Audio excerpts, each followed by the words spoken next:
ಕರ್ನಾಟಕ ರಾಜ್ಯ ರೈತ ಸಂಘ ಹಾಗೂ ಹಸಿರು ಸೇನೆಗೆ ಹೊಸದಾಗಿ ಸದಸ್ಯರುಗಳನ್ನು ಸೇರ್ಪಡೆ ಮಾಡಿಕೊಳ್ಳುವ ಕಾರ್ಯಕ್ರಮ ಹಾಗೂ ರೈತರ ಕುಂದುಕೊರತೆಗಳ ಬಗ್ಗೆ ಚರ್ಚಿಸಲು ಕುಣಿಗಲ್ನಲ್ಲಿ ದೊಡ್ಡ ಮಟ್ಟದಲ್ಲಿ ಕಾರ್ಯಕ್ರಮವನ್ನು ಆಯೋಜನೆ ಮಾಡಲಾಗಿತ್ತು. ಈ ಕಾರ್ಯಕ್ರಮಕ್ಕೆ ಮುಖ್ಯ ಅತಿಥಿಗಳಾಗಿ ಶ್ರೀ ವಿನೋದ್ ಕುಮಾರ್ ಗೌಡ್ರವರು, ರಾಜ್ಯ ಯುವ ಅಧ್ಯಕ್ಷರು ಹಸಿರು ಸೇನೆ ಶ್ರೀ ರಾಜಣ್ಣನವರು, ರಾಜ್ಯ ಗೌರವಾಧ್ಯಕ್ಷರು ಹಸಿರು ಸೇನೆ ಶ್ರೀ ಸಂಪತ್ ಕುಮಾರ್ ಅವರು, ರಾಜ್ಯ ಗೌರವಾಧ್ಯಕ್ಷರು ಹಸಿರು ಸೇನೆ ಶ್ರೀ ಸೋಮಶೇಖರ್ ಅವರು, ರಾಜ್ಯ ಗೌರವ ಉಪಾಧ್ಯಕ್ಷರು ಶ್ರೀ ಧನರಾಜ್ರವರು, ರಾಜ್ಯ ಸಂಚಾಲಕರು ಶ್ರೀ ನಂಜುಂಡಪ್ಪನವರು, ರಾಜ್ಯ ಗೌರವಾಧ್ಯಕ್ಷರು ಶ್ರೀ ರಾಜಣ್ಣನವರು, ರಾಜ್ಯ ಗೌರವಾಧ್ಯಕ್ಷರು ಶ್ರೀ ಚಂದ್ರಗೌಡ ಪಾಟೀಲ್ರವರು, ಉತ್ತರ ಕರ್ನಾಟಕದ ಅಧ್ಯಕ್ಷರು ಮತ್ತು ಅತಿಥಿಗಳಾಗಿ ಶ್ರೀಮತಿ ರಶ್ಮಿಯವರು, ತಾಲೂಕು ದಂಡಾಧಿಕಾರಿಗಳು ಕುಣಿಗಲ್ ಕುಮಾರ್ರವರು, ವಸಂತ್ ಕುಮಾರ್ರವರು, ತಾಲೂಕು ಕಾರ್ಯನಿರ್ವಹಣಾಧಿಕಾರಿಗಳು ಕುಣಿಗಲ್ ಶ್ರೀ ಮಾದನಾಯಕರವರು, ಆರಕ್ಷಕ ವೃತ್ತ ನಿರೀಕ್ಷಕರು ಕುಣಿಗಲ್ ಟಿ.ಎಚ್. ಮರಿಯಪ್ಪನವರು, ತಾಲೂಕು ಮುಖ್ಯ ವೈದ್ಯಾಧಿಕಾರಿಗಳು ಶ್ರೀ ಅಂಜನಪ್ಪನವರು, ಜಿಲ್ಲಾ ಗೌರವಾಧ್ಯಕ್ಷರು ಮತ್ತು ಹುಲಿಯೂರು ದುರ್ಗ ಹೋಬಳಿ ಘಟಕದ ಪದಾಧಿಕಾರಿಗಳು, ಯಡಿಯೂರು ಹೋಬಳಿ ಘಟಕದ ಪದಾಧಿಕಾರಿಗಳು, ಕಸಬಾ ಹೋಬಳಿ ಘಟಕದ ಪದಾಧಿಕಾರಿಗಳು, ಕೊಪ್ಪ ಗ್ರಾಮದ ಹೋಬಳಿ ಘಟಕದ ಪದಾಧಿಕಾರಿಗಳು ಇತರರು ಹಾಜರಿದ್ದರು. ಕಾರ್ಯಕ್ರಮ ಮಾಡ್ತಾ ಇದ್ರು ಸಹ ಇದುವರೆಗೂ ಇಲ್ಲಿ ಬರಲಿಲ್ಲ. ಈಗಲೂ ಇಲ್ಲ ಅಂತ ಒಂದು ಮಾಹಿತಿ.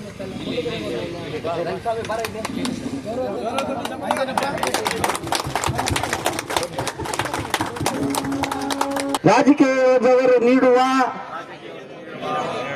ಭರವಸೆಗಳಿಗೆ ಬೆರಗಾಗದೆ ಹಾಗೂ ಹಣ ಪಡೆಯದೆ ನಿಷ್ಠಾವಂತರಿಗೆ, ಭ್ರಷ್ಟಾಚಾರ ಎಸಗದವರಿಗೆ ಮತ ಚಲಾಯಿಸುತ್ತೇವೆ.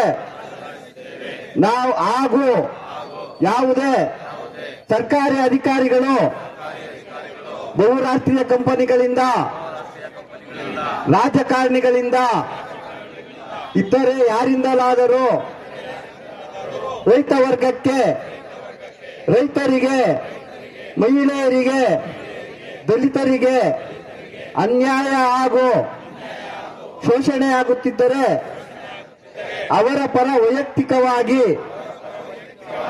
ಬಂದು ಸ್ವಯಂ ಪ್ರೇರಿತವಾಗಿ ಹೋರಾಟಗಳು, ಚಳುವಳಿಗಳು ಹಾಗೂ ಪ್ರತಿಭಟನೆ ಮಾಡುತ್ತೇವೆ.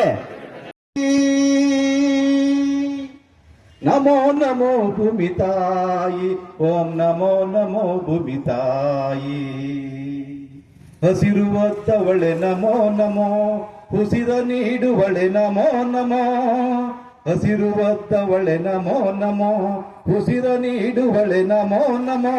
ಅನ್ನ ನೀಡಿದಳು ನೀರ ಕೊಟ್ಟವಳು ನಮೋ ನಮೋ ಭೂಮಿ ತಾಯಿ, ಓಂ ನಮೋ ನಮೋ ಭೂಮಿ ತಾಯಿ. ಆಗಿತ್ತು ಏನು ಈ ಭ್ರಷ್ಟರು ರೈತರನ್ನ ತಿರುಗಿ ಮಾಡ್ತಾ ಇರೋದ್ರಿಂದ ಒಂದು ಎಚ್ಚರಿಕೆ ಕೊಡಬೇಕು ಅಂತ ರಾಜ್ಯಕ್ಕೆ ಒಂದು ಕರೆ ಕೊಟ್ಟಾಗ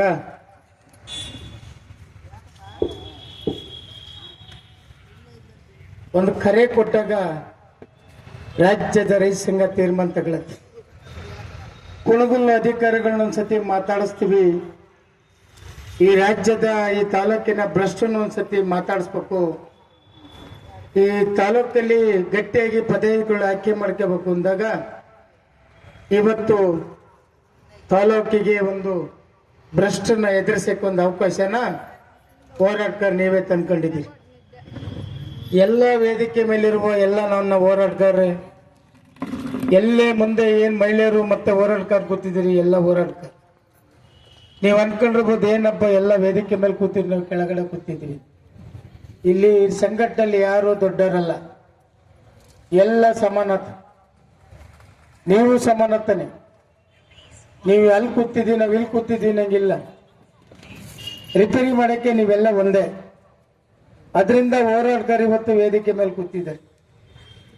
ವೇದಿಕೆ ಮೇಲೆ ಯಾಕೆ ಅವ್ರಿಗೆಲ್ಲ ಮಾತಾಡಕ್ಕೆ ಅವಕಾಶ ಕೊಟ್ಟು ಅಂದ್ರೆ ಅವ್ರವ್ರ ತಾಲೂಕು ಜಿಲ್ಲೆ ಸಾಧನೆಯನ್ನು ನಿಮ್ಗೆ ಹೇಳ್ಬೇಕಲ್ಲ. ಈ ದೀಕ್ಷೆ ಹಾಕೊಂಡ್ಮೇಲೆ ಭ್ರಷ್ಟನ ಹೆಂಗ್ ಮಟ್ಟ ಹಾಕಿದೀವಿ, ಅಧಿಕಾರಿಗಳನ್ನ ರಿಪೇರಿ ಮಾಡಿದಂತ ನಿಮ್ಗೆ ಹೆಂಗ್ ಗೊತ್ತಾಗುತ್ತೆ.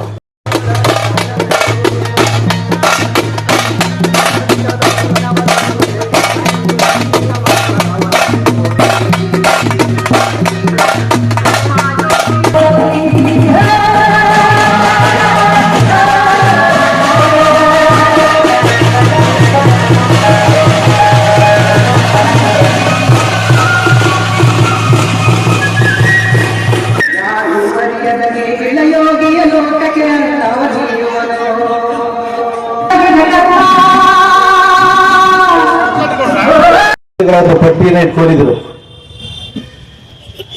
ನಾವು ಇಲ್ಲಿ ಕರ್ನಾಟಕ ರಾಜ್ಯ ರೈತ ಸಂಘ ಮತ್ತು ಹಸಿರು ಸೇನೆ ವತಿಯಿಂದ ರೈತರ ಕುಂದುಕೊರತೆಗಳ ಸಮಾಲೋಚನಾ ಕಾರ್ಯಕ್ರಮವನ್ನು ಇಲ್ಲಿ ಹಾಕಿಟ್ಟಿದ್ದೀವಿ ಅಂತ ಹೇಳ್ಬೇಕು ಅಂತಂದ್ರೆ, ಇಲ್ಲಿ ಯಾರು ರೈತರುಗಳಿದ್ದೀರಿ, ಬರೀ ಶಾಲಾಕಿರೋರು ಮಾತ್ರ ಕಾರ್ಯಕ್ರಮ ಮಾಡ್ಬೇಕು ಅಂತಲ್ರಿ, ಅಲ್ಲಿ ಸುತ್ತಮುತ್ತ ನೂರಾರು ರೈತರುಗಳಿದ್ದೀರಿ.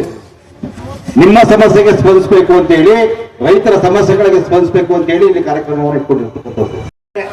ಎರಡು ಮಾತು ಹೇಳ್ತೀನಿ, ಬೇಜಾರು ಮಾಡ್ತೇವೆ. ಏನು ಹೇಳ್ಬೇಕು ಅಂತ ಅಂದ್ರೆ, ನಮ್ಮ ರೈತ ಸಂಘದಲ್ಲಿ 108,008 ಬಣಗಳಿದ್ದಾವೆ. ನಾನು ರಾಜ್ಯ ನಾನು ರಾಷ್ಟ್ರ ಅಂತ ದಕ್ಷತೆಯಿಂದ ನಿಂತು ಮಾಡುವಂತ ವ್ಯಕ್ತಿ ಯಾವನೂ ಇಲ್ಲ. ಉದಾಹರಣೆಗೆ ಹೇಳ್ಬೇಕಾದ್ರೆ, ನಮ್ಮ ಹೆಗ್ಗಡದೇವನಕೋಟೆ ತಾಲೂಕಲ್ಲಿ ನಮ್ಮ ಮಹಿಳೆ ಒಬ್ಳು ಜಯಲಕ್ಷ್ಮಮ್ಮ ಅನ್ನೋರ್ ಜಮೀನನ್ನ 80 ಎಕರೆ ಒಳಗಡೆ ಅವ್ರದ್ದು ಒಂದು ಪ್ಲಾಟ್ ಇತ್ತು. ಒಬ್ಬ ರೆಡ್ಡಿ ಅನ್ನೋನು ಅಪಾರ್ಟ್ ಮಾಡಿದ್ದ. ನಾನು ಮೈಸೂರು ಜಿಲ್ಲೆ ಅಧ್ಯಕ್ಷನಾಗಿ ಅವರಿಗೆ ಮನವಿ ಸಲ್ಲಿಸಿದಾಗ ಅವರು ಬಂದು 1 ಸಾರಿ 2 ಸಾರಿ ಪಾದಾರ್ಪಣೆ ಮಾಡಿದ್ರು. ಇಡೀ ಎಲ್ಲ ಅಧಿಕಾರಿಗಳು ಅಳ್ಳಾಡೋದ್ರು. ಯಾವುದೇ ವಿಚಾರದಲ್ಲೂ ನಿಮ್ಮ ಕೈಲಿ ಆಗಿಲ್ಲ ಅಂದಾಗ ನಾನು ಕರೀರಿ ಅಂತ ಹೇಳಿದ್ದಾರೆ. ಅದು ಸಾಲು ಆಯ್ತು. ಮತ್ತೆ ಇನ್ನೊಂದು ಗುಂಪಿನವರು ನಮ್ಮ ಮಂಜೇಗೌಡರಿಗೆ ನಮಗೆ ಗೊತ್ತಿಲ್ಲ ರೀತಿ ಮನವಿ ಸಲ್ಲಿಸವ್ರೆ.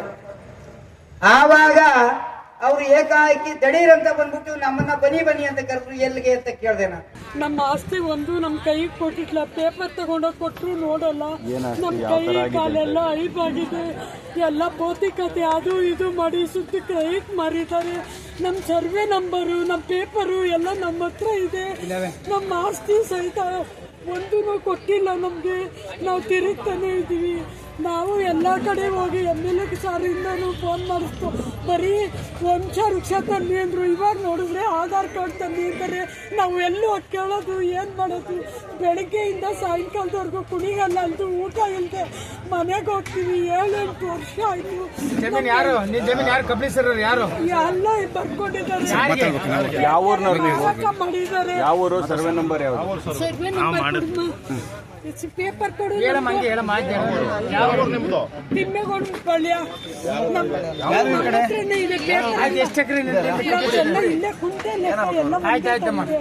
ನೋಡಿ ಅನ್ಯಾಯ ಆಗಿದೆ. ನಾನು ಎಲ್ಲ MLA ಸರ್ ಹತ್ರ ಹೋದೆ. ಅವ್ರು ನನ್ನ ಕಳ್ಸಿದ್ರು. ಪ್ರತಿಯೊಬ್ಬರು ನಾವೆಲ್ಲ ಕೈಗಾರಿಕೆ ಬಗ್ಗೆ ಯೋಚನೆ ಮಾಡ್ತಾ ಇದ್ದಾನೆ. ಬರೀ ಡೆವಲಪ್ಮೆಂಟ್ ಬಗ್ಗೆನೇ ಯೋಚನೆ ಮಾಡ್ತಾ ಇದ್ದೇನೆ. ಆದ್ರೆ ಆ ಎಲ್ಲ ಡೆವಲಪ್ಮೆಂಟ್ಗಳಿಗೆ ಅಭಿವೃದ್ಧಿಗಳಿಗೆ ಮೂಲವಾಗಿರುವಂತದ್ದು ಕೃಷಿ. ನಮ್ದು ಕೃಷಿ ಪ್ರಧಾನ ದೇಶನೇ. ಇವತ್ತಿಗೂ ನಮ್ಮ ದೇಶದ 60-65 ಜನ ಕೃಷಿ ಆಧಾರಿತವಾಗಿ ಬದುಕಿರೋದು, ಕೃಷಿ ಮೇಲೆನೆ ಜೀವನವನ್ನು ಮಾಡ್ತಾ ಇರೋಂಥದ್ದು. ಆದರೆ ಸರ್ಕಾರದ ಎಲ್ಲಾ ಯೋಜನೆಗಳು ಏನಾಗ್ತಾ ಇದಾವಪ್ಪ ಅಂತ ಹೇಳಿದ್ರೆ, ಎಲ್ಲವೂ ಸಹ ಕೈಗಾರಿಕೆ ಕಡೆಗೆ, ಇನ್ನೊಂದು ರಸ್ತೆ ಅಭಿವೃದ್ಧಿ ಕಡೆಗೆ, ಸಾರಿಗೆ ಅಭಿವೃದ್ಧಿ, ಮತ್ತೆ ಏನು ರಿಯಲ್ ಎಸ್ಟೇಟ್ ನಗರಗಳ ಅಭಿವೃದ್ಧಿಗೆ ಗಮನ ಕೊಡ್ತಾ ಇದ್ದಾರೆ. ರೈತರ ಅಭಿವೃದ್ಧಿ ಕಡೆಗೆ ಯಾರು ಗಮನ ಕೊಡ್ತಾ ಇಲ್ಲ. ಇವತ್ತಿಗೂ ನೀವು ನೋಡ್ತಾ ಇದ್ದೀರಿ ಎಲ್ಲಿ ನೀರಾವರಿ ಯೋಜನೆಗಳಾಗ್ತಾ ಇದ್ದಾವೆ.